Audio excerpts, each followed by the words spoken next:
ఆ తర్వాత 3, ఇలా 4, 5, 6 అంటారు. ఆ తర్వాత 6, 1 అంటారు, కానీ 7 అనరు.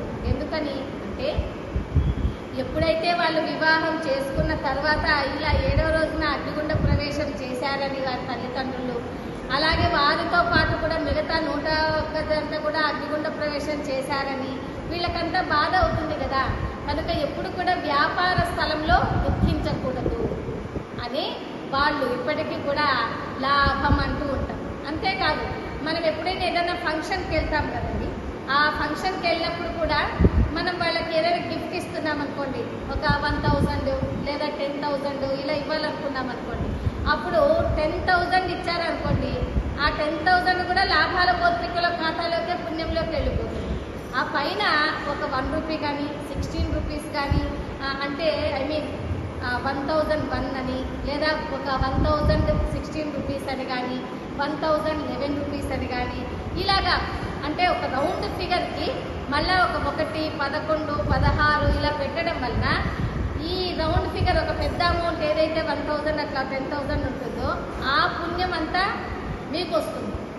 ఈ పైగా పెట్టింటారే సపరేట్గా 1 రూపీ, 11 రూపీస్, 16 రూపీస్, ఆ పుణ్యం లాభాల గోత్రికులకు వెళ్తుంది. ఒకవేళ మీరు రౌండ్ ఫిగర్గానే పెట్టి ఆ 1 రూపీస్, 11 రూపీస్, 16 రూపీస్ పెట్టలేదనుకోండి, టోటల్ మీరు పెట్టినదంతా కూడా లాభాల గోత్రికుల పుణ్యంలోకి వెళ్ళిపోతుంది. అందుకని ఇప్పటికీ మనం ఎవరికైనా దక్షిణ ఇస్తున్నా, ఎవరికైనా గిఫ్ట్ ఇస్తున్నా మనం ఏం చేస్తాము, 101, 116 లేదా 1011, 1001, 1016, 10,016, 1,16,000 ఇలాగా మనం ఇస్తూ ఉంటాం. అంటే ఆ పెద్ద అమౌంట్ ఏమో మీకు పుణ్యం వస్తుంది, ఆ చిన్న పైగా పెట్టేదేమో వాళ్ళకు పుణ్యం వస్తుంది అన్నమాట, లాభాల గోత్రికులు.